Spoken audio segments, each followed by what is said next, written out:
भागवत महापुराण की जय। श्री सुखदेव जी महाराज की जय।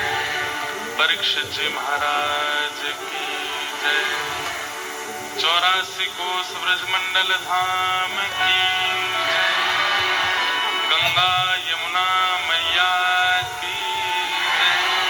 गिरिराज धरण की, गोवर्धन नाथ की,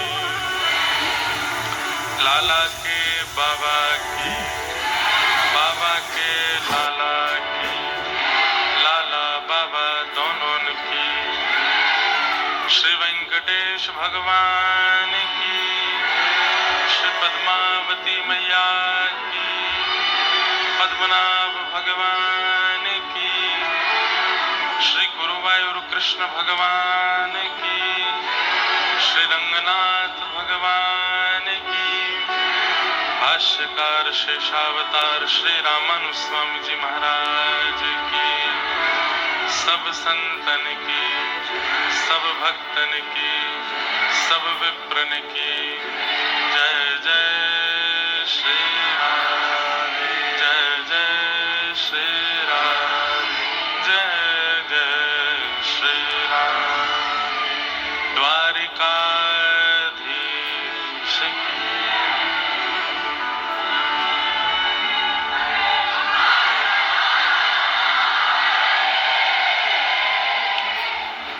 मंगल में प्रात प्रखलेश्वर अकारण करुणा वरुणालय भक्तवांछा कल्पतरु तड़िद्वित विनंदित पीतांबरधारी श्री बालकृष्ण लाल की वांगमयी शब्दमयी वाणीमयी प्रतिमूर्ति हम आप सबके मध्य में विराजमान श्रीमद् भागवत महापुराण को बारंबार प्रणाम। जिनकी पावन छत्र छाया में हम आप सब लोग 3 दिवसीय भक्त चरित्र का आनंद यहाँ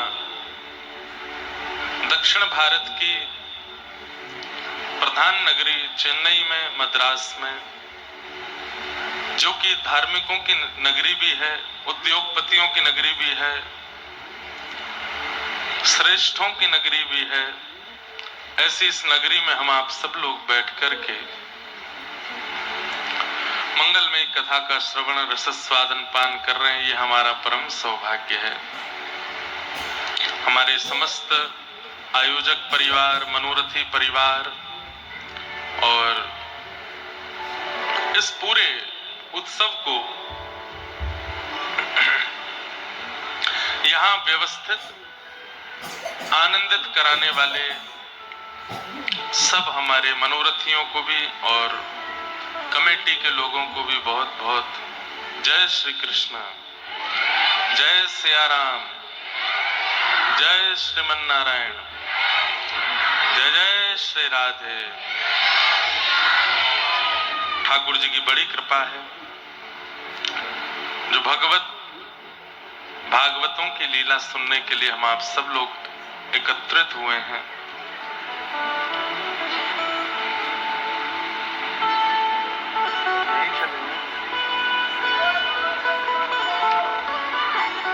क्या कह रहे हैं?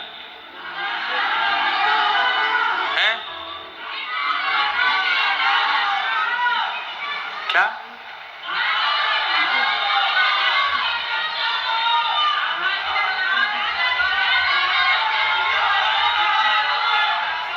क्या की जय हो?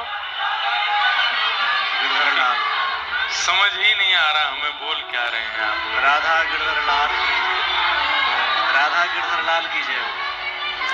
राधा गिरधर लाल की जय हो। अच्छा, राधा गिरधर लाल की जय। अच्छा, वाह भैया, आप लोग इतनी बढ़िया हिंदी बोल रहे हैं तो हमें फील ही नहीं हो रहा कि हम चेन्नई में हैं। थोड़ी यहाँ की भाषा बोला कीजिए जो हमें समझ में ही नहीं आवे। हाँ हाँ, वनक्कम।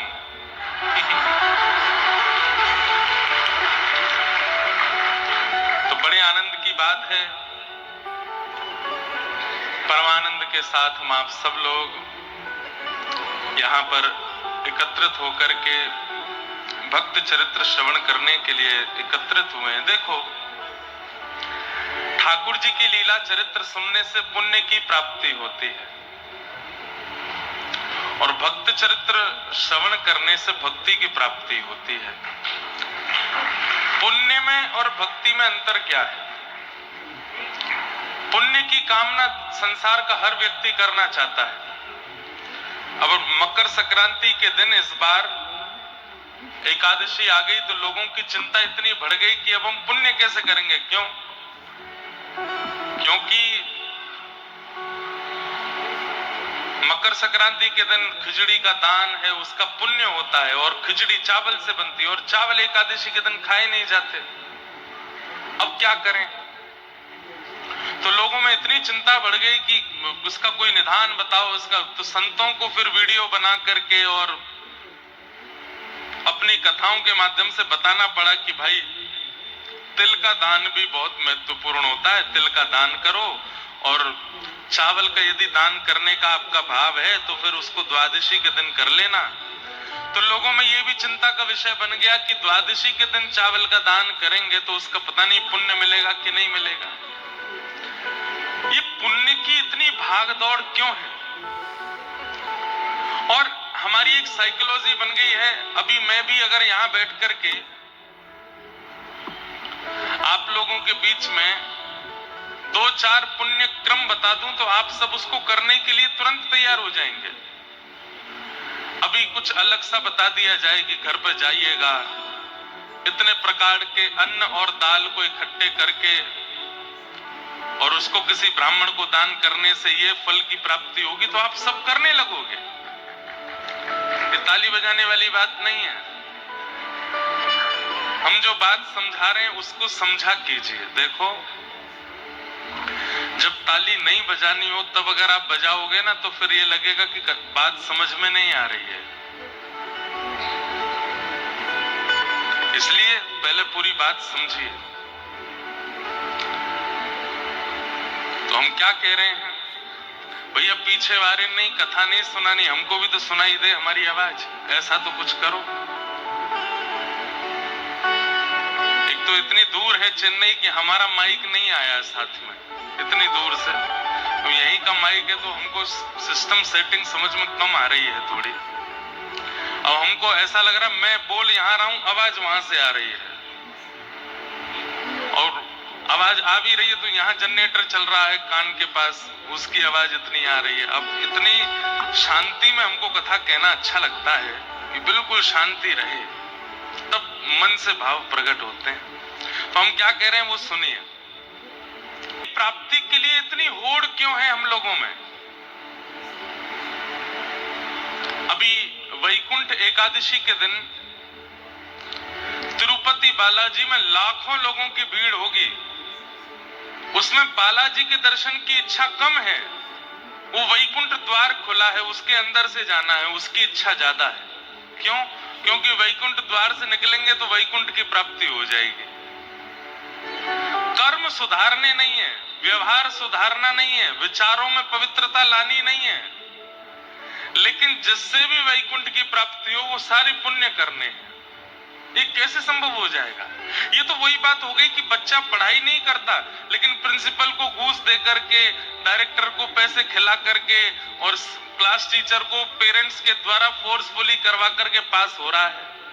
पास तो हो जाओगे लेकिन बिना अध्ययन किए पास करने पर आगे चल करके जो दुविधा और संकट का सामना करना पड़ेगा, अनपढ़ हो तो फिर आगे कुछ भी समझ में तो आएगा नहीं, भली डिग्रियां कितनी भी ले लो। आज भारत में अधिकतर लोग, धार्मिक लोग पुण्य की डिग्री लेने पर तुले हुए हैं। कुछ नहीं तो एक बार, महाराज जी महीने में 2 बार खाटू श्याम जाते हैं हम।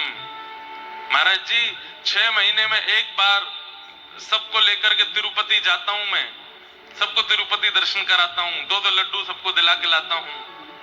महाराज जी दो तीन चार दिन में एक बार हम इतना दान करते हैं, पुण्य करते हैं, ये क्यों? ये पुण्य की इतनी होड़ क्यों लगी है हम लोगों में? और फिर क्या कहते हैं कि पुण्य से क्या होगा? भगवत प्राप्ति। ना, भगवत प्राप्ति पुण्य से नहीं होती। पुण्य से क्या होता है? स्वर्ग की प्राप्ति होती है। और स्वर्ग क्या है, पुण्य क्या है, इनके बारे में थोड़ा समझो। पुण्य आपके सत्कर्मों के द्वारा कमाया गया एक धन है। पुण्य, जिस धन से आप स्वर्ग में एंट्री कर सकते हो। अगर आप भारत का रुपया लेकर के अमेरिका जाओगे तो अमेरिका में आप कुछ नहीं कर पाओगे, आपको अमेरिकन डॉलर रखना पड़ेगा। ऐसे स्वर्ग में रहने के लिए, प्रवेश करने के लिए आपको पुण्य होना आपके पास जरूरी है। पुण्य से स्वर्ग की प्राप्ति होती है। यहाँ पर किया गया सत्कर्म, यहाँ किया गया दान, यहाँ किया गया उपकार, यहाँ किया गया गरीब कन्याओं का विवाह, असहाय बालकों की पढ़ाई की फीस, संतों को जमाना, ब्राह्मणों को जमाना, आश्रम बनवा देना, पंखे लगवा देना, लाइट लगवा देना, उस पर अपना नाम लिखवा देना, सप्रेम भेंट, इन सबसे पुण्य की प्राप्ति होती है। और ये सारे पुण्य आपको स्वर्ग लेकर के जाते हैं। और स्वर्ग क्या है? 5 स्टार नहीं, 7 स्टार नहीं, 10 स्टार नहीं। भारत में तो अभी विश्व में तो 7 सितारा होटल ही होता है सबसे बड़ा, लेकिन स्वर्ग को क्या है? उसको 100 सितारा होटल कहें तो वो कोई कम नहीं है। 100 सितारा होटल है स्वर्ग। और उस स्वर्ग की खास बात क्या है? वहां जाने वाला व्यक्ति वृद्ध नहीं होता। पहली बात, वहां जाने वाले व्यक्ति के दाढ़ी मूंछ नहीं आती। वहां जाने वाला व्यक्ति सदा युवा बना रहता है। वहां जाने वाला व्यक्ति कितना भी खा ले पेट नहीं भरेगा। वहां जाने वाला व्यक्ति कितना भी पी ले उसकी प्यास नहीं बुझेगी। वहां जाने वाला व्यक्ति कितना भी दौड़ ले वो थकेगा नहीं। मतलब आप जितने चाहो भोग सकते हो, वहां आपका मन नहीं भरेगा। स्वर्ग में ऐसा भी है, अभी मन हुआ इडली खानी है, तुरंत इडली बन के आ जाएगी। मन हो गया कि मुझे तो डोसा खाना है, डोसा आ जाएगा। मन हो गया कि नहीं मुझे गुजराती पाना है, तो गुजराती प्रकट हो जाएगा। और वो भी ऐसा नहीं कि इसमें नमक कम है, मिर्च, जैसा आपके जीव को चाहिए वैसा स्वाद होगा। ये होता है स्वर्ग में। लेकिन क्षीणे पुण्ये मर्त लोकम विशंति, आप जितने पुण्य करके गए उन सबसे स्वर्ग मिलेगा। लेकिन हर क्षण जितनी देर आप स्वर्ग में रहते हैं उतने आपके पुण्य घटते चले जाते हैं। गंगा स्नान का पुण्य चला गया, तीर्थ यात्रा का पुण्य चला गया, ब्राह्मणों को जमाने का पुण्य चला गया, कन्या विवाह का पुण्य चला गया, इस दान का पुण्य चला गया। जैसे जैसे आप वहां उपभोग करोगे पुण्य खत्म होते जाएंगे। और एक समय ऐसा आएगा स्वर्ग के राजा इंद्र आपके पास एक पत्र भिजवाएंगे और पत्र में कहेंगे कि भैया अब तुम्हारे केवल इतने पुण्य बचे हैं और इस पुण्य के पूर्ण होते ही तुमको स्वर्ग से जाना पड़ेगा। आप कहेंगे कहां जाना पड़ेगा? बोले कि अगर तुम नरक होके आ चुके हो तो पृथ्वी पर जाना पड़ेगा, और नरक नहीं गए हो तो कुछ दिन के लिए नरक भी जाना पड़ेगा। क्यों? अच्छे पुण्य भोगने के लिए स्वर्ग मिलता है और पाप भोगने के लिए नरक मिलता है। दोनों को जब हम शून्य कर लेते हैं तब दोबारा पृथ्वी पे आना पड़ता है। समझ रहे हैं बात को? अच्छे कर्मों का भोग हम स्वर्ग में जाके करते हैं, बुरे कर्मों का भोग हम नरक में करते हैं। तो यहां किया गया जब वहां जाके सब बराबर हो जाता है तो फिर से जन्म लेना पड़ता है। आप कहोगे महाराज जी तो फिर ठाकुर जी कैसे मिलते हैं? भक्ति से, पुण्य से नहीं। पुण्य से स्वर्ग की प्राप्ति होती है, भक्ति से ठाकुर जी की प्राप्ति होती है। और आज भारत में हर व्यक्ति पुण्य करने पर लगा हुआ है। हमें भी कई लोग जो हमें नहीं जानते, जिन्होंने कथा नहीं सुनी, कभी फ्लाइट में, ट्रेन में, कभी कहीं पब्लिक प्लेस में मिल जाते हैं, तो वो लोग भी, उनकी भी केवल एक ही इच्छा रहती है, अब महाराज जी आप तो पंडित जी हैं। मैंने कहा हाँ पंडित जी हैं। हाथ देख के बता दो ना क्या रेखाएं कह रही हैं हमारी। अच्छा ये नहीं बता सकते तो ये बता दीजिए ऐसा क्या करूं कि मेरे जीवन के सारे संकट चले जाएं, सब अच्छा हो जाए, कुछ ऐसा बता दीजिए जिससे ये हो जाए।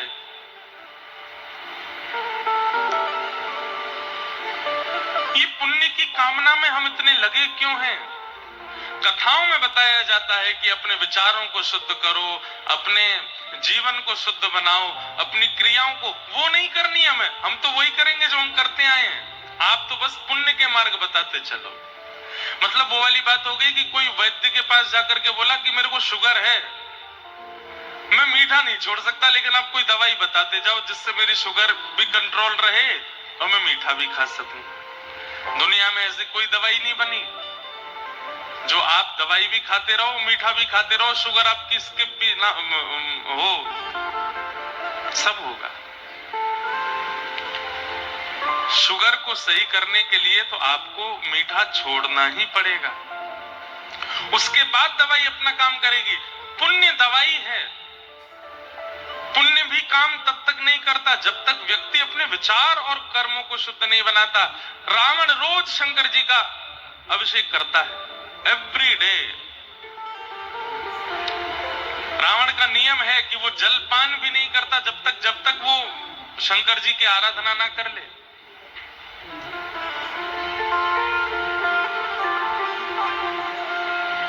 अरे स्वयं नई नई स्तुतियां बना करके शंकर जी के सामने गाता है। लेकिन ऐसे पुण्य का क्या फायदा जहां पर कर्म शुद्ध नहीं थे? रावण का अपराध और उस अपराध का दंड आज तक हम उसको दे रहे हैं। आज भी दशहरा मैदान में उसको जला रहे हैं। कभी कभी मुझे ऐसा लगता है कि रावण के जिस दोष के कारण उसको दंड दिया जा रहा है, ऐसा दोष तो भारत में हर व्यक्ति कर रहा है। कौन नहीं कर रहा? लेकिन क्योंकि रावण की प्रचलित कथा है इसलिए रावण दोषी है और हमारा सब छुपा हुआ है इसलिए हम दोषी नहीं है। इसलिए भैया पुण्य के पीछे ज्यादा मत भागिए। पुण्य कमाने की इच्छा से तिरुपति बालाजी मत जाइए। पुण्य कमाने की इच्छा से अब तिरुपति में दर्शन करने जाते हैं तो वहां कई लोग केश दान करते हैं, और केश दान करने के पीछे ऐसा हो ही नहीं सकता कि कोई कारण नहीं है। अकारण कोई केश नहीं दे सकता। वहां पर माताएं बहनें भी केश दान करती हैं, उसके पीछे भी कारण यह है कि उनकी कोई मनोकामना है, उनकी कोई कामना या तो पूरी हो जाए तो केश दान करते हैं, या कामना पूरी हो जाए उसकी विनती के लिए केश दान करते हैं। निस्वार्थ भक्ति कर कौन रहा है आज संसार में? कोई भी नहीं। स्वार्थ लाग करहि सब प्रीति, सब स्वार्थी हो गए हैं। इसलिए ठाकुर जी ने भी फिर अपना नियम बदल लिया है। ठाकुर जी भी फिर सोचते हैं कि ठीक है तुम स्वार्थी हो तो फिर मैं भी अपना व्यवहार स्वार्थ का ही रखूंगा, जैसे को तैसा। तुम स्वार्थ से बचते हो तो जब तक तुम नहीं बचोगे तब तक हम कुछ देंगे भी नहीं, हम भी स्वार्थ से ही तुमको देंगे। पर हम जिन भक्तों के चरित्र सुनते हैं वो स्वार्थी नहीं है, उनका अपना कोई इच्छा नहीं है, वो ठाकुर जी को बस भजने के लिए भजते हैं। हमारी प्रार्थना है अब पुण्य की इच्छाएं कम करिए, भक्ति के भाव से। तिरुपति इसलिए नहीं जाना क्योंकि आज एकादशी है, क्योंकि आज पुण्य मिलेगा, क्योंकि आज ये है, बस जाइए कि बहुत दिन हो गए, अब अवसर मिला है, वेंकटेश भगवान को देख करके आए कि वो ठीक हैं, वो आनंद में हैं, वो प्रसन्न हैं। और ठाकुर जी के सन्मुख जाकर के पूछ लिया कीजिए, नाथ कैसे हो आप, ठीक हो, राजी हो, प्रसन्न हो, पूछ लीजिए। अपनी आंख आंखों के आगे हर व्यक्ति से हम पूछते हैं दिखने वाले को, आप कैसे हो? कभी प्रकट होते हुए नित्य सूर्य प्रकट होते हैं, कभी पूछा आप कैसे हो? हमारी तो फिर भी छुट्टी होती है, आप तो कभी छुट्टी नहीं लेते, रोज आ जाते हो। सूर्य नारायण भगवान कभी अवकाश नहीं लेते।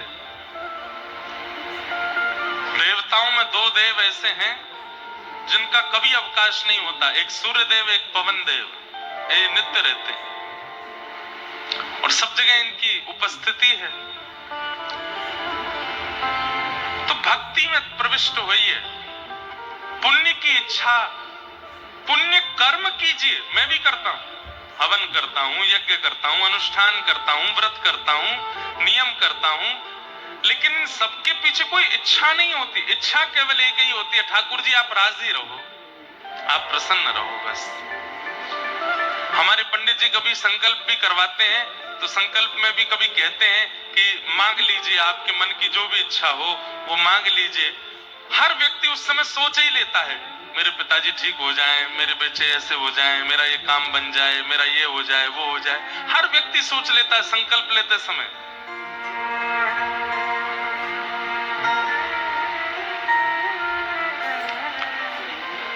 हमारे पंडित जी जब कहते हैं संकल्प लीजिए, कुछ मनोकामना हो तो आप मांग लीजिए, तो बस एक ही बात मानते हैं, श्री गिरधर लाल चरण सन्निधौ प्राप्त्यर्थम श्रीमद् भागवत अविचल भक्ति प्राप्त्यर्थम। श्री गिरधर लाल जी की सन्निधि मिले, भागवत जी की अविचल भक्ति मिले, कथा रस में भाव निमग्न हो। ऐसी इच्छा ना हो कि मुझे बहुत सुने, बल्कि ऐसी इच्छा प्रकट हो कि मैं जो कहता हूं वो मैं ही सुनूं और मैं सुनकर के खुद को परिवर्तित करूं। इन भावों से ठाकुर जी प्रसन्न होते हैं। नहीं तो ठाकुर जी केवल आपको पुण्य के बल पर स्वर्ग देकर के आपसे कंटक छुड़ा लेंगे, तो तू स्वर्ग ले, मेरा पीछा छोड़। भक्त की इच्छा नहीं होती, भक्त तो ठाकुर जी को मांगता है। इसलिए भैया पुण्य की कामना नहीं, पुण्य कर्म कीजिए, पुण्य की कामना से मत कीजिए। कामना उसमें भी भक्ति की कीजिए कि मुझे भक्ति प्राप्त हो,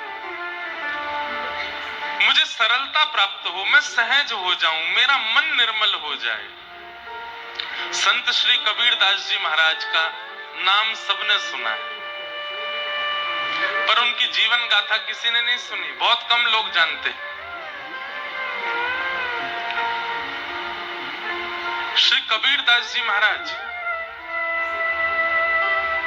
माता पिता के गर्भ से जन्म नहीं हुआ उनका,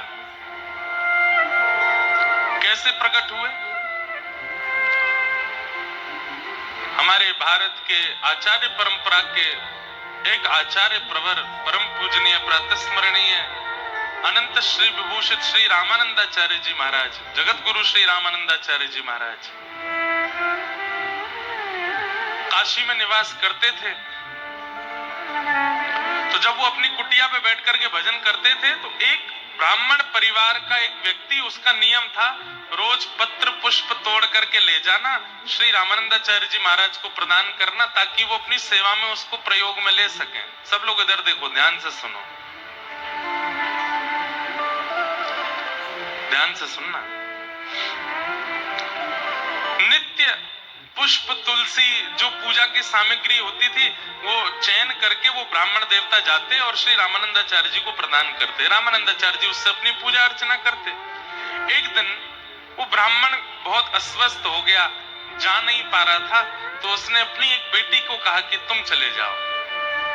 दुर्भाग्य से उसकी जो बेटी थी वो बाल विवाह उसका हुआ था और वो बालक अवस्था में ही विधवा हो गई थी, उसके पति नहीं था। पिताजी ने कहा कि बेटी आज पत्र पुष्प तुम देकर के आओ महाराज जी को। वो बालिका निकली।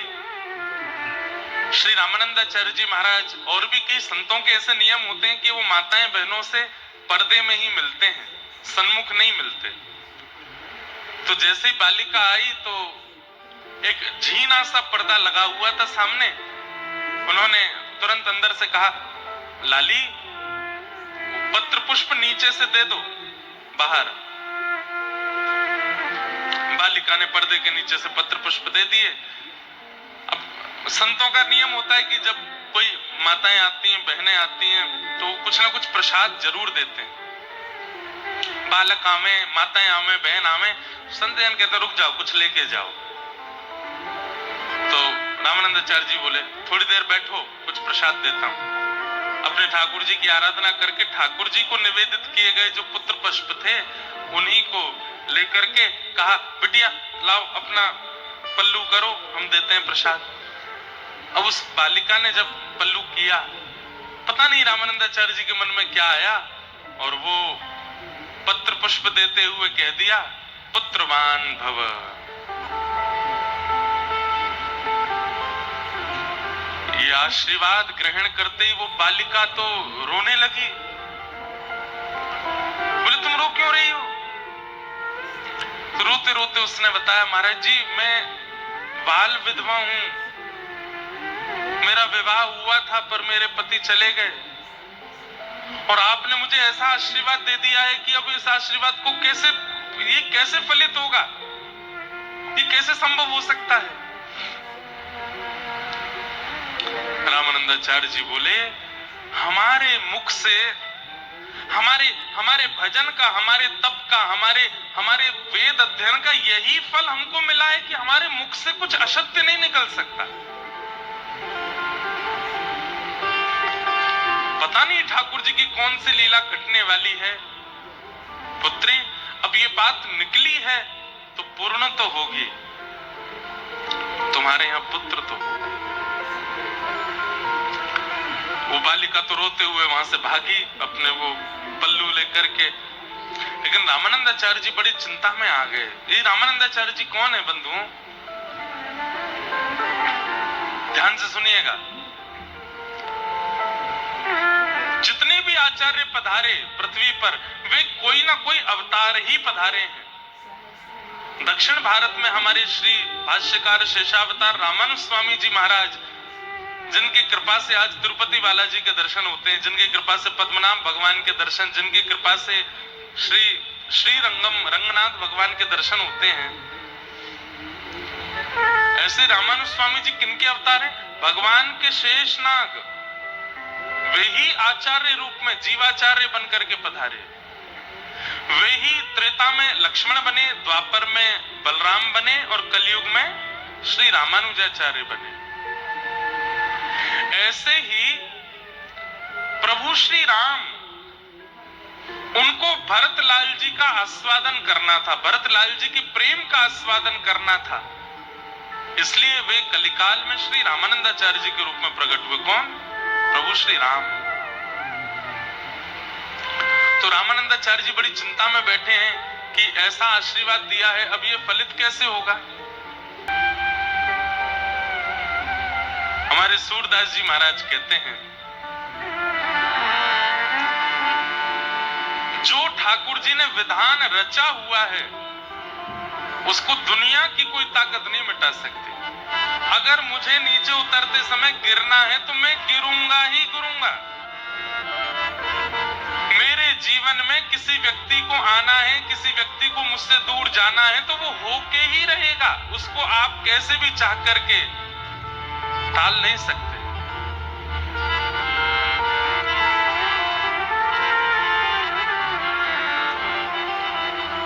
सूरदास जी का एक पद है, होनी टाले नाही टले, होनी टाले नाही टले,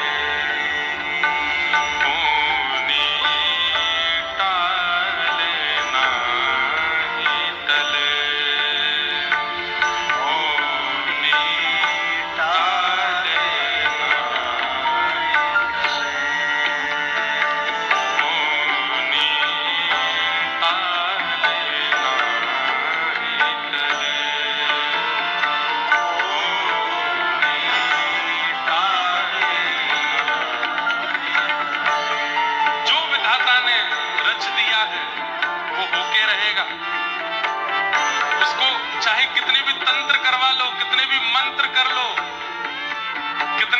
झाड़ फूंक करवा लो, गंडा बंधवा लो यहाँ तक अपने हाथों में, कुछ नहीं होने वाला। जो होना है वो होके रहेगा, उसको कोई नहीं टाल सकता।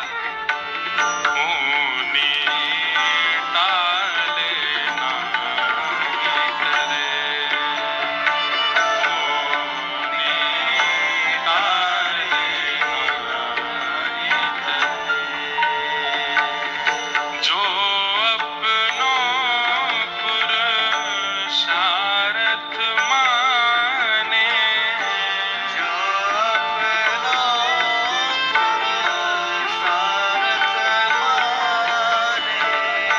जो अपनों पुरुषार्थ माने, जो अपनों पुरुषार्थ माने, जो अपनों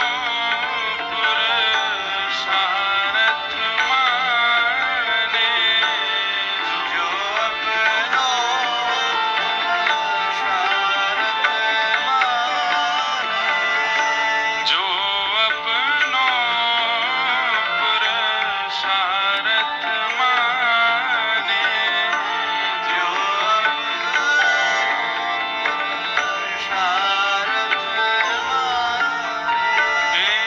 दिन पर विपत्ति परे, दिन पर विपत्ति परे, कर्म गति टाले नाहि टले, कर्म गति टाले कर्म गति टाले नाहि टले, कर्म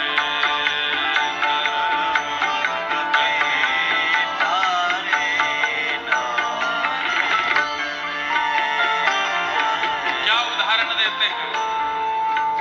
जो होना है वो होके रहेगा, चाहे आपके पास कितना भी बल, कितना भी पराक्रम, कितने भी श्रेष्ठताएं आपके पास क्यों ना हो, जो होना है वो होगा। इसका प्रमाण क्या है? प्रमाण सुनिए। मुनि वशिष्ठ से पंडित ज्ञानी, मुनि वशिष्ठ से पंडित ज्ञानी, सिद्ध के लगन धरे, सिद्ध के। वशिष्ठ मुनि ने प्रभु श्री राम और सीता जी की लगन लिखी है। वशिष्ठ ऋषि हैं, वो कोई गली मोहल्ले के छोटे पंडित जी नहीं है। हर नक्षत्र को देखना जानते हैं। अरे नक्षत्र देखना जानते हैं, नक्षत्र को बदलना जानते हैं वशिष्ठ मुनि। सब कुछ व्यवस्थित करके राजा जनक जी को और वहां दशरथ जी को लगन पत्रिका दे दी। बोले कि इससे बढ़िया योग बन ही नहीं सकता है। राघव जी के लिए सीता जी और सीता जी के लिए राघव जी, ये दोनों एक दूसरे के पूरक हैं। ऐसी जोड़ी दुनिया में बनेगी नहीं। लगन लिख दी, बोले कर दीजिए ब्याह। हुआ क्या? सीता हरण मरण दशरथ को, सीता हरण मरण दशरथ को, हे सीता हरण मरण दशरथ को,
बाद तुरंत क्या हुआ?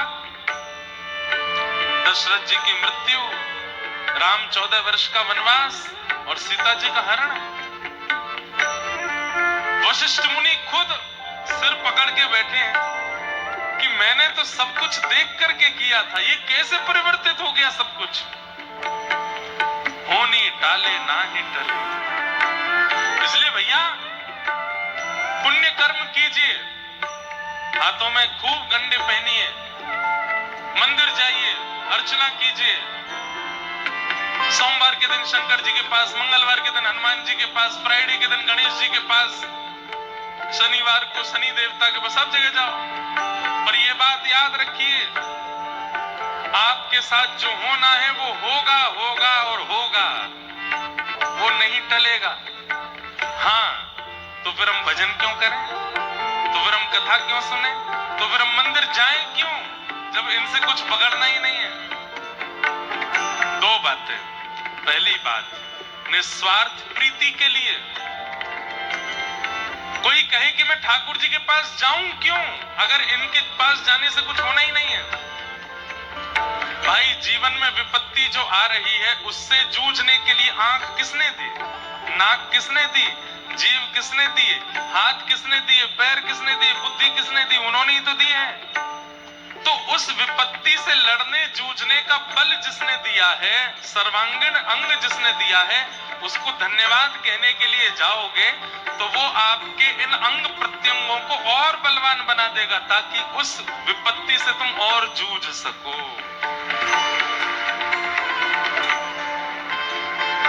आपने बाइक खरीदी, अब बाइक को हर 1-2 महीना में आप सर्विस के लिए लेके जाते हो, बढ़िया बड़ाई कर देते हो शोरूम वालों से, बहुत अच्छी बाइक है, इतना मजा आता है चलाने में, इतनी बढ़िया है ये, तो शोरूम वाले खुश होकर के और बढ़िया सर्विस करके बेचते हैं, और बढ़िया इसके सॉकर अच्छे मजबूत कर दो, इसके टायर और बढ़िया वाले कर दो।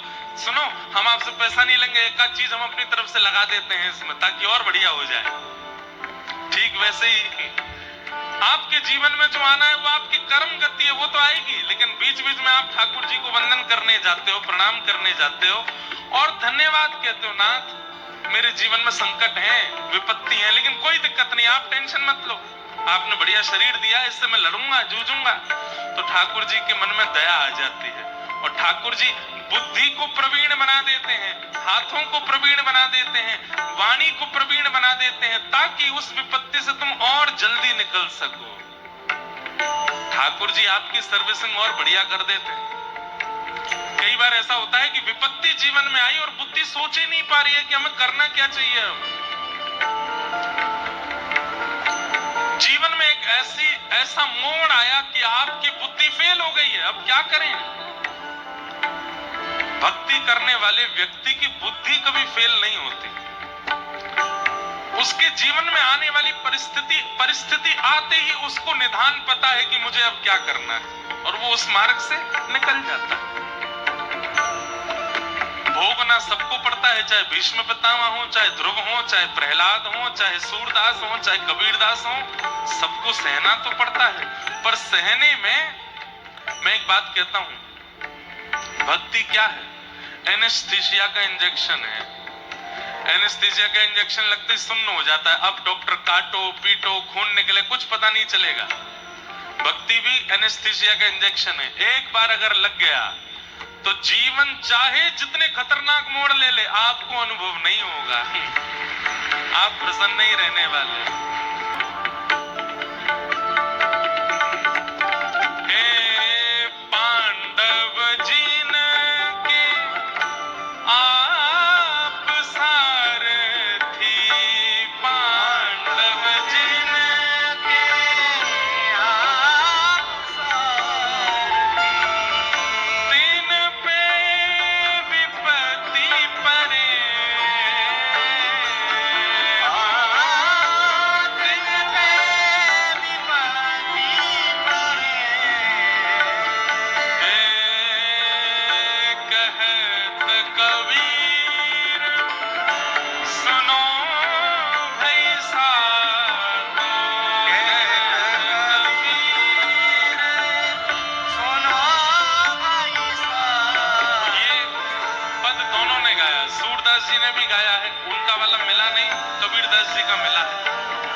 हैं, पर दोनों की भावना यही है। क्या कह रहे हैं? कहते कबीर सुनो भाई साधो, कहते कबीर सुनो भाई क्या साहब, होनी हो के रहे, होनी हो के रहे,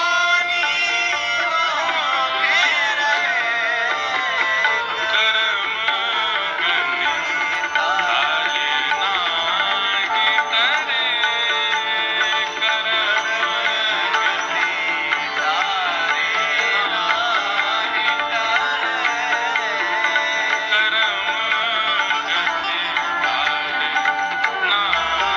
तारे नाही टले,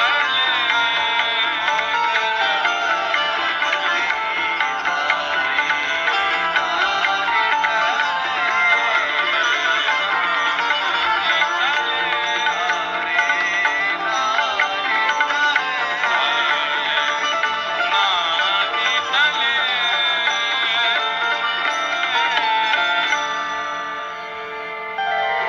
कर्म गति टाले नाही टले, होनी होके होनी टाले नाही टले। जो होना है वो होगा जीवन में, आप उससे बच नहीं सकते। तो फिर भजन क्यों करें? बोले भजन इसलिए करो ताकि आपकी इंद्रियों को, आपकी बुद्धि को, आपके जीवन को उस परिस्थिति से जूझने का, लड़ने का और बल प्राप्त हो। कोई ऐसी बैटरी या चार्जर नहीं आया है दुनिया में जिससे कभी फोन की बैटरी खत्म ही नहीं हो। खत्म होती है। उसका एक ही उपाय है, बोले क्या? चार्जर है, चार्जर रखना पड़ेगा पास में, चार्जर लगाओ, चार्जिंग में थोड़ी देर उसको एकांत में छोड़ो, फिर से चलने लायक हो जाएगा। ठीक वैसे ही भक्ति क्या है? चार्जर है। हम सब मोबाइल फोन है, जितने भी डोल रहे हैं यहाँ पे सब मोबाइल फोन है, और हमारा चार्जर कौन है? ठाकुर जी। अच्छा, फोन दिन में कम से कम 2 बार तो चार्ज करना पड़ता है। एक बार जो बहुत चलाते हैं, जो कम चलाते हैं उनको एक ही बार चार्ज करना पड़ता है, लेकिन जो बहुत चलाते हैं उनको 2 बार चार्ज करना पड़ता है। दिन में, दोपहर में एक बार, रात्रि में एक बार। और जो कम उपयोग करते हैं उनको एक ही बार बहुत है। ऐसे ही संसार के भोग विलास और दुनिया भर के प्रपंचों में जो लगे हैं उनको तो 2-3 बार दिन में भगवान को याद करना चाहिए, लेकिन जो भोग विलास और प्रपंचों से बचे हुए हैं वो एक ही बार याद कर लें, उसमें भी काफी है। पर याद तो करना पड़ेगा, ठाकुर जी को भजना तो पड़ेगा। अच्छा, किसी के मन में ऐसा आता है, क्या ठाकुर जी ये चाहते हैं कि हम उन्हें भजें? ना, ठाकुर जी को कोई फर्क नहीं पड़ता। हाँ, वो ये जरूर चाहते हैं कि मैं अपना कल्याण करूं, मैं या आप अपना कल्याण करें। हम बार बार जब पृथ्वी में जन्म लेते रहते हैं, ठाकुर जी को भी पीड़ा होती है, बहुत कष्ट पा रहा है, बहुत पीड़ा में है, अपना कल्याण क्यों नहीं कर लेता? और कल्याण करने के मार्ग बताने के लिए ठाकुर जी स्वयं पृथ्वी पर अवतार लेते हैं। कभी राम बन के आते हैं, कभी कृष्ण बन के आते हैं, कभी ग्रंथों के रूप में प्रकट होते हैं, संत जनों के वाणी के द्वारा प्रवचन करवाते हैं, ताकि आप अपना कल्याण कर सको, मैं अपना कल्याण कर सकूं। हमारे कल्याण से ठाकुर जी को सुख मिलता है। हम उनको भजें ऐसी उनकी इच्छा नहीं है।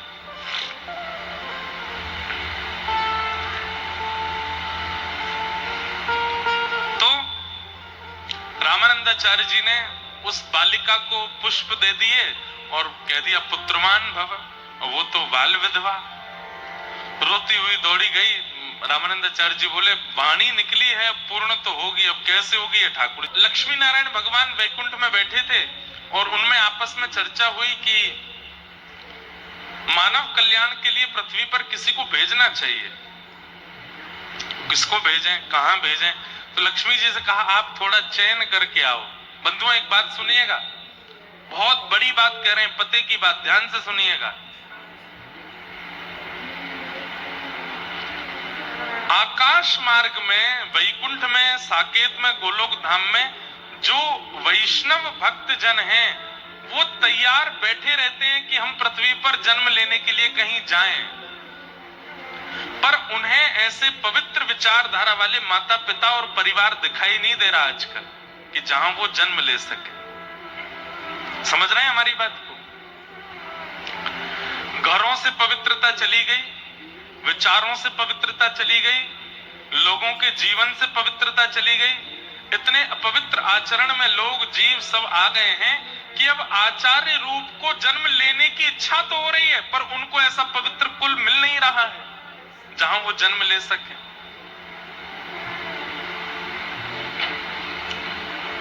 इसलिए मन को, बुद्धि को, घर को पवित्र कीजिए ताकि कोई आचार्य आपके परिवार को चुन ले और आपके घर के बालकों के विवाह के उपरांत जब उनके गर्भ में कोई संतान आवे तो वो कोई आचार्य ही आवे। ऐसी विचारधारा रखो। अब आजकल के युवा विवाह के उपरांत, पहले सुनने में आता था केवल पति देव पी के पड़े रहते हैं, अब पति पत्नी दोनों पीते हैं, साथ में पीते हैं। घर के सब लोग जब सोने चले जाते हैं तो उनके कमरे में रखे हैं, वो वहां जाके पीते हैं। आप कहोगे महाराज जी आपको कैसे पता? हम दुनिया में घूमते हैं, हम पूरी दुनिया में जाते हैं, घाट घाट का पानी पीते हैं, हर जगह हमको पता चल जाता है किस प्रकार के लोग हैं। भक्ति कुछ सिखाए ना सिखाए, एक चीज जरूर सिखाती है, व्यक्ति को परखना सिखा देती है भक्ति। पर्सनालिटी डेवलपमेंट होता है भक्ति करने से। आप कितने भी हाथ जोड़िए, दुल्लर तिल्लर होइए किसी रसिक के सामने, आपके मन में क्या है वो पहचान ही जाता है। अति भक्ति चोरे लक्षण। कोई खूब पांव में गिरे गिरे जा रहा है, अरे महाराज जी, आपके भीतर का चोर दिख जाता है उसको। इसलिए हम तो बहुत, और हमारी कथा में सबसे ज्यादा युवा ही आते हैं। कथाओं से अवकाश एक दो दिन का होता है तो यूनिवर्सिटी या कॉलेज में कहीं एक आध दिन का सेशन होता है, वहां जाते हैं। तो युवाओं के बीच में बैठ करके तो ऐसी ऐसी बातें सुनने को मिलती हैं, वो तो हम बता भी नहीं सकते मंच पे। आजकल संबंधों के रूप में बहुत कुछ चल रहा है। प्रेम का नाम दे करके एक व्यक्ति के साथ हैं, पर एक्स्ट्रा में भी किसी को सोच के रखा है, अगर इससे बात नहीं बनी तो ये है, इससे काम चल जाएगा। जैसे गाड़ियों में स्टेपनी होती है ना, एक टायर पंचर तो एक है साथ। ऐसे ऐसे आज के युवा कॉलेज और यूनिवर्सिटी में पढ़ने वाले, उनकी ऐसी विचारधारा है। कहां से कोई ऋषि आपके परिवार को चुन करके जन्म ले लेगा? कहां से कोई महात्मा आपके परिवार में जन्म ले लेगा? नहीं लेगा। इसीलिए अब ऋषि परंपरा, संतों की परंपरा, भजनानंदियों की परंपरा लगभग खत्म होती जा रही है। हम आप सब भाग्यशाली हैं, हमारे आपके आज के जमाने में भी कुछ संत हैं जिनको हम देख पा रहे हैं। हमारी अगली जनरेशन को कोई दर्शन नहीं मिलने वाला है, क्योंकि अब संत बचेंगे ही नहीं, संत है ही नहीं, भजनानंदी है ही नहीं। और भारत जिस दिन संत विहीन हो गया, उसी दिन घोर कलयुग का आगमन हो जाएगा।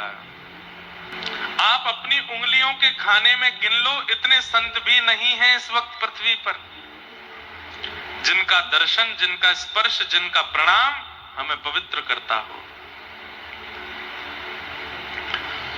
तो लक्ष्मी जी को ठाकुर जी ने कहा आप पृथ्वी पर जाइए, देख करके आइए, कोई उचित परिवार हो तो वहां मैं अपने किसी भक्त को भेजूं। तब लक्ष्मी जी भ्रमण करते करते करते करते काशी पहुंची। काशी में श्री रामानंदाचार्य भगवान विराजमान थे। लक्ष्मी जी के आते ही उन्होंने कैंकर्य किया, प्रणाम किया और कहा बड़े चिंतित हो आप, क्या बात है? तो रामानंदाचार्य जी बोले, पराम्बा जगदम्बा श्री लक्ष्मी जी, मैं ये तो नहीं कहूंगा कि मुझसे एक अपराध हुआ, पर एक ऐसी घटना आज सुबह सुबह हो गई है कि मुझे लग रहा है वो घटना पूरी कैसे होगी। बोले क्यों? बोले एक बाल विधवा कन्या मेरे पास आई थी, मैं उसे पहचान नहीं पाया, और मेरे मुख से निकल गया कि पुत्रवती भव। अब कैसे पुत्र होगा? लक्ष्मी जी ने कहा बस मैं समझ गई कैसे होगा। वही कन्या है और वही पवित्र है जिसके यहाँ पर ठाकुर जी का कोई भक्त आ सकता है। मुझे बताइए किसकी कन्या है? तो रामानंदाचार्य जी ने बताया वो कन्या है, उसकी कन्या है, ऐसे बस तुरंत लक्ष्मी जी पहुंची वैकुंठ और जाके ठाकुर जी से कहा मिल गया परिवार, मिल गई एक कन्या जहां पर आप अपने परम भक्त भागवत को भेज सकते हैं। तुरंत ठाकुर जी ने प्रहलाद जी का आवाहन किया और प्रहलाद जी महाराज से कहा हे श्री भक्त प्रहलाद, अब आपको धराधाम पर जाना है और जाकर के जीवों का कल्याण करना है। तब प्रहलाद जी ही श्री कबीरदास जी के रूप में पृथ्वी पे आए। कैसे आए? वो कन्या जो उसकी झोली में पुष्प पत्र डाल दिए थे उसको समेट करके घर की ओर जा रही थी, रो रही थी, मैं तो मुंह दिखाने लायक नहीं बची। पिताजी वैसे ही संकोच में रहते हैं कि मेरी पुत्री विधवा हो गई, अब ये संत ने ऐसा आशीर्वाद दे दिया है, इससे तो और ज्यादा कठिन हो गया, अब मैं क्या करूं। इतने में क्या हुआ, उसके हाथ में जो पल्लू था वो भारी होने लगा, इतना भारी हो गया, उसने जैसे ही हटा करके देखा तो पत्र पुष्प तो अंतर ध्यान थे, वहां एक छोटा सा बालक आ गए, श्री कबीरदास। अब तो वो कन्या इतनी घबरा गई, बोले अब क्या करूं मैं, ये तो और बुरा हो गया मेरे साथ, मैं किसको बताऊंगी, कैसे बताऊंगी कि ये कहां से मिला बालक। तभी एक सरोवर के किनारे वो कन्या गई और उस बालक को वहीं छोड़ दिया और ठाकुर जी से क्षमा मांगने लगी, मुझे क्षमा कर दें प्रभु, मैं इसको स्वीकार नहीं कर पा रही हूं। सरोवर के किनारे छोड़ करके दया तो आ रही थी, लेकिन लोक लाज, सबसे बड़ा रोग क्या कहेंगे लोग, किस किसको सत्य बताती घूमूंगी, क्योंकि लोगों को तो उतना ही समझना है जितनी उनकी बुद्धि है। आप कितना भी सत्य बताते रहिए, लोग वो नहीं समझेंगे जो सत्य है, लोग वो समझेंगे जो वो समझना चाहते हैं। लोग वही स्वीकार करेंगे जो उनको प्रिय लगता है, समझने में अच्छा लगता है। शंकर जी पार्वती जी के साथ नंदी पर बैठ करके जा रहे थे, लोग बोलने लगे बताओ बिल्कुल दया नहीं आ रही है, बेचारे भार बन करके बैठे हैं नंदी के ऊपर। शंकर जी उतर गए, पार्वती जी को भी उतार दिया, बोले लोग बात बना रहे हैं कि हम लोग नंदी पर भार बना, नीचे उतर जाओ। नंदी चल रहा है, अगल बगल में शंकर पार्वती चल रहे हैं, लोग कहने लगे बताओ वाहन है फिर भी पैदल चल रहे, कैसे पागल है। शंकर जी बोले पार्वती जी लोग बात बना रहे हैं, मैं चढ़ जाता हूं, तुम पैदल चलो, एक नीचे चलेगा एक बैठ के चलेगा तो शायद कम बात बनेंगी।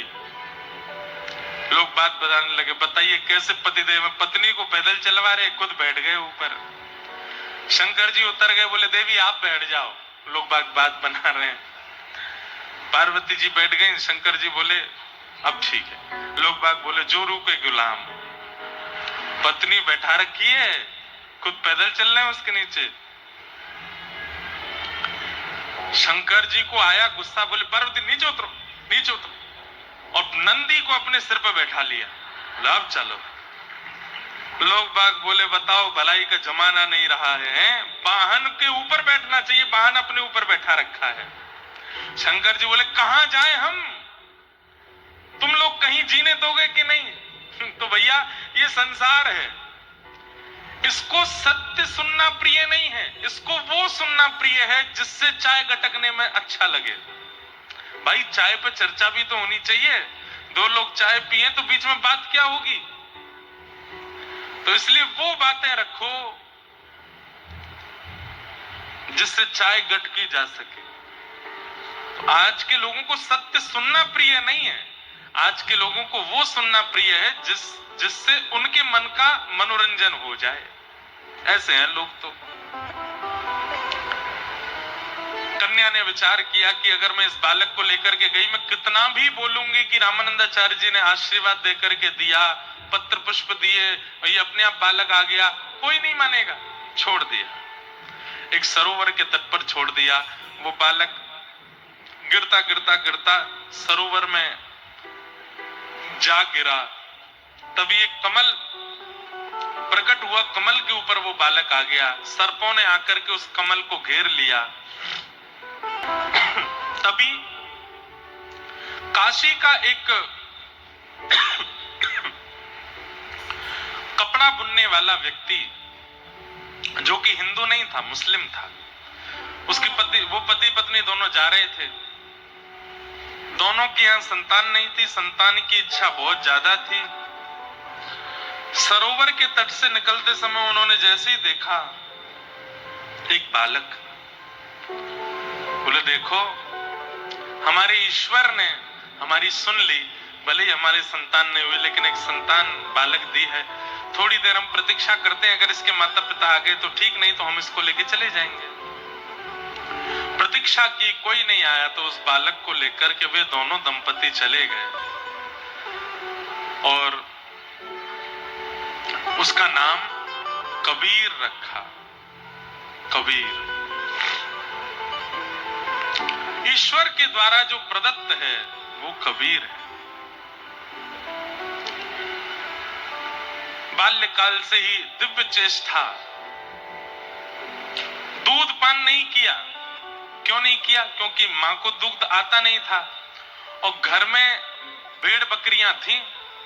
मुसलमान का घर था तो वहां कोई गैया और ये तो थे नहीं, तो उनका भी दूध नहीं पिया, भेड़ बकरियों का भी। मुख खोलते ही नहीं थे, बस नेत्र बंद, मुख बंद, और बस बैठे बैठे बस श्वास चल रही है छोटे से बालक की। माता बड़ी घबराहट में आ गई, बोले ये कुछ खाता पीता नहीं है, इसको कोई नजर गुजर तो नहीं लगी। मौलवी के पास लेकर के गए, मौलवी से जाकर के कहा आप थोड़ा झाड़ फूंक कर दो। मौलवी ने झाड़ फूंक कर दिया, फिर भी खान पान शुरू नहीं हुआ। तो उन्होंने कहा तुमको कहां से मिला बालक? तुम्हारा ही बालक है? बोले नहीं हमारा तो नहीं है, ऐसे ऐसे हमको तो एक सरोवर पे मिला। बोले हो ना हो ये किसी हिंदू का बालक है, और हो ना हो किसी तपस्या से प्रकट हुआ बालक है। इसको पवित्र वस्तु सेवन का शायद अधिकार है। तुम एक काम करो, किसी हिंदू के घर से शुद्ध वेद लक्षणा गौ माता का दुग्ध और उनके भगवान का भोग लगाया हुआ लेके आके पिलाना है इसको, पीता है कि नहीं। तो कोई जानकार हिंदू थे, उनके घर जाके कहा कि आप शुद्ध गैया का दूध का भोग लगा के हमको दो। तो हिंदू भी आश्चर्य में पड़ गए, हमारे भगवान का लगा हुआ भोग तुम क्यों पियोगे? बोले कि कुछ काम है जरूरी। तो ठीक है, गैया का दुग्ध उसका भोग लगा करके जब दिया तो दोनों पति पत्नी ने जाकर के जैसे ही कबीरदास जी के सन्मुख पधराया, नेत्र भी खुल गए, आंख प्रसन्न हो गए और तुरंत उस दुग्ध का पान कर लिया। पहली बार दुग्ध पान किया। मतलब आप एक चीज अनुभव करेंगे बंधुओं, ये तो कबीरदास हैं, पर हम सबके घरों में जन्म लेने वाले बालक भी अपने जन्म के कुछ वर्षों तक बड़े शुद्ध और सात्विक होते हैं। जैसे जब तक अन्नप्राशन नहीं होता तब तक बालक पयोव्रती होता है। पयोव्रती मतलब दूध पी करके रहने वाला पयोव्रती होता है। उसके बाद हम उसको अन्न देना प्रारंभ कर भी देते हैं तो भी 5 साल 6 साल तक उस बालक का रुझान धार्मिक ही होता है। घर में कितना भी कुछ आप गाना चला दो, संगीत चला दो, कुछ भी चला दो, ठीक है उसकी तरफ वो देखेगा जरूर, लेकिन आप मंदिर में घंटी बजाओ तो बालक के अलग ही कान खड़े होते हैं। दादी दादाजी मंदिर में पूजा करने जाते हैं तो वो बालक का रुझान उनके संग ही होता है, मंदिर जाने का होता है, मंदिर में बैठने का होता है, ठाकुर जी की आराधना देखने का होता है। लेकिन जैसे ही बालक 6-7 वर्ष का होता है फिर उसका रुझान खत्म होने लगता है। क्यों? उसका नहीं खत्म होता रुझान, हम खत्म करवाते हैं। माँ खिचड़ी खिला रही है, नहीं खा रहा, टीवी चलाओ और टीवी पे गाने चलाती है, उल्टे सीधे गाने चल रहे हैं, उनको देख करके बालक खिचड़ी खा रहा है। बालक छोटे बच्चों के साथ खेलने लगता है, हम उसको समझाते हैं उसके बेटे के साथ नहीं खेलना, वो ऐसा है, वो गंदा है, वो गंदा बच्चा है। वो नहीं जानता गंदा बच्चा किसको कहते हैं, हम उसको बता देते हैं कि इसको गंदा बच्चा कहते हैं, इसको अच्छा बच्चा कहते हैं, ये अच्छी आंटी है, ये बुरी आंटी है। उसके मन में विकार थे ही नहीं, किसने डाल दिए? हमने डाले। कहते हैं, पता नहीं कितना सत्य है इस बात में, लेकिन अगर किसी बालक का जन्म हो और घर के सारे सदस्य 1-1.5 वर्ष तक अगर मौन रहें, उसके सामने कुछ ना बोलें, उसको खिलाएं, उसको झुलाएं, उसको नहलाएं, लेकिन कोई शब्द ना बोलें, तो जब वो बालक बोलना सीखेगा तो सबसे पहला शब्द संस्कृत का बोलेगा। उसके अंदर से अपने आप वेद ध्वनि प्रकट होने लगेगी। ऐसा मैंने सुना है।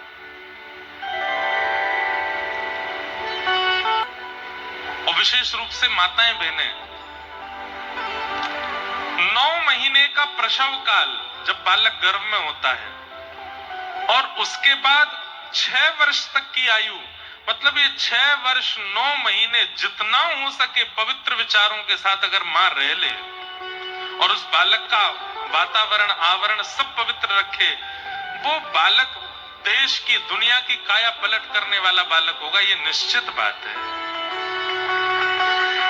लेकिन हम लोग लाड़ प्यार में इतने रहते हैं, 9 महीने जब माता जी गर्भवती होती हैं तो घर के सब सदस्य उनकी मनवांछित वस्तु खिलाते हैं, उनको तीखा भी खिलाते हैं, मिर्च भी खिलाते हैं, उनको जो मन करता है वो खिलाते हैं, जहां मन चाहता है वहां ले जाते हैं।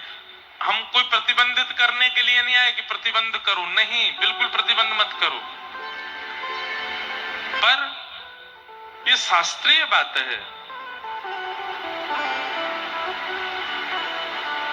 श्रीमद् भागवत जी के महात्म्य में बताया गया है, ये 5 काम अगर माताएं गर्भाधान के समय करें तो उनका बालक निर्मल होगा। सत्यम शौचम दया दानम एक भुक्तम तु भोजनम वर्षावद स्त्रिया कार्यम तेन पुत्रोति निर्मला। सबसे पहला, जैसे ही पता चले कि गर्भ में अब बालक है, उस दिन के बाद मजाक में भी झूठ नहीं बोलना है, झूठ बोलो ही नहीं, सत्यम, सत्य ही बोलना है। हाँ, पति के जीवन के ऊपर कोई बात आ जाए, परिवार को बचाने के ऊपर कोई बात आ जाए और वहां अगर एक असत्य बोलने से सब बच रहे हो तो बात अलग है, लेकिन सामान्य सी बातों पर भी झूठ ये नहीं बोलना है। जैसे ही गर्भ में बालक आ जाए झूठ नहीं बोलना है, सत्यम। दूसरी बात, शौचम, गर्भ में बालक आने के बाद जितना पवित्र हो सके उतना पवित्र रहने का प्रयास करे। स्नान करके जिस स्थान पर बैठे उसको भी पवित्र रखे, पवित्र नए वस्त्र ही पहने, पुराने वस्त्र ना पहने, क्योंकि बाह्य पवित्रता जब होती है तभी मन भी पवित्र होता है, और मन पवित्र होगा तो बालक पर उसकी पवित्रता का असर जाएगा। तो सत्यम शौचम।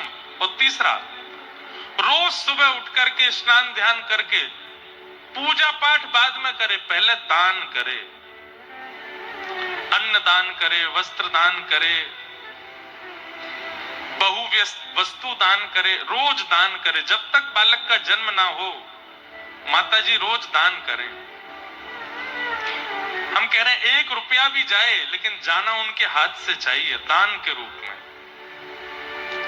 सत्यम शौचम दया दानम। और दया, चौथी चीज क्या? दया करे। कोई अगर कड़वा बोल भी जाए तो उसको भी क्षमा कर दे, बोले क्षमा है, कोई बात नहीं, मेरे लिए तुम प्रायोरिटी नहीं हो, अभी गर्भ में जो है उसको सुधारना है। दया करे, सब पर दया, क्रोध नहीं, आक्रोश नहीं। और कई लोग होते हैं वो क्रोध नहीं रोक पाते अपना, ऐसी माता जी डायरी रखें, किसने आपके साथ कब क्या किया उसमें लिख दो, बोले 9 महीना बाद बताऊंगी तुझे, तो अभी क्रोध नहीं करूंगी। उस समय क्रोध नहीं करना है, और उस समय तुरंत लंबी लंबी सांस लो, जिससे आपको अच्छा लगता है वो अच्छा लगने वाला का क्रोध नहीं आना चाहिए। सबसे ज्यादा गर्भ के बालक की बुद्धि को विकृत यदि कोई करता है तो वो मां का क्रोध। जब गर्भ में बालक होता है उस समय क्रोध ना आवे। सत्यम शौचम दया दानम, और पांचवा थोड़ा कठिन है, लेकिन डॉक्टर से प्रिस्क्रिप्शन लिखवा करके घर के बड़े लोगों की आज्ञा लेकर के अगर ये पांचवा भी हो सके तो करना चाहिए। एक भुक्तम तो भोजनम, बहु व्यंजन एक ही बार पावे दिन में, बाकी ज्यादा से ज्यादा सात्विक आहार, पौष्टिक आहार और फल का सेवन करें। मतलब रोटी सब्जी दाल चावल जो ये विकार उत्पन्न करने वाली सामग्री हैं, ये एक ही बार पावे। इसके अलावा जो पाने की सामग्री रहे दिन भर में पौष्टिक हो। डाइटिशियन से पूछ के, डॉक्टर से पूछ के, अन्न सेवन ज्यादा ना हो। और डॉक्टर कह दे कि नहीं नहीं खाना ही पड़ेगा तो फिर कोई बात नहीं है, नहीं तो एक भुक्तम तो भोजनम। अगर किसी माता जी ने 9 महीने